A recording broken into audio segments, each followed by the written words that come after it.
Imaginez, vous êtes à la gare. Le billet de train est sur le téléphone, mais vous n'avez plus de batterie. Sur les bornes de recharge publique, coup de chance, un câble traîne. Le problème, c'est qu'il a été laissé par une personne malveillante. Il contient un virus qui est en train de pirater votre téléphone. On entend parler plein de fraudes, mais alors celle-là, non, je la connais pas. Ça vous surprend? Avec juste un câble USB? Franchement, oui. Je sais pas comment ils font. Comment un simple câble peut-il mettre en danger votre téléphone? La technique, Gaël, spécialiste en cybersécurité, la connaît bien. Il nous montre d'abord sur Internet les câbles en question, entre 30 et 200 € pièce. La plupart sont en rupture de stock, alors il en a reproduit un maison. Ce que l'on a dans le câble, c'est exactement la petite puce noire qui est ici et puis la même ici. Il prend un téléphone et simule une attaque. Via un programme informatique, le câble se connecte à Internet et envoie les photos du téléphone vers l'ordinateur de Gaël. On est ici sur une machine qui peut faire 1 millier d'actions par seconde.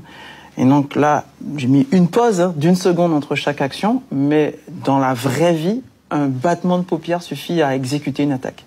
Une fois branché, le pirate peut espionner ce que vous tapez sur votre téléphone.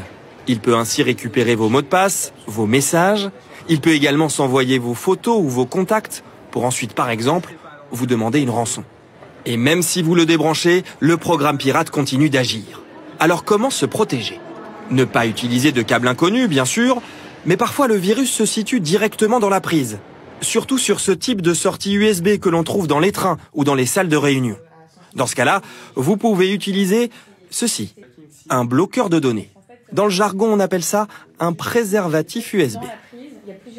Qui permettent de faire passer que l'électricité et pas les datas, les données qui sont sur son téléphone. Donc il suffit de le brancher sur son câble et sur la prise. Et vous êtes protégé.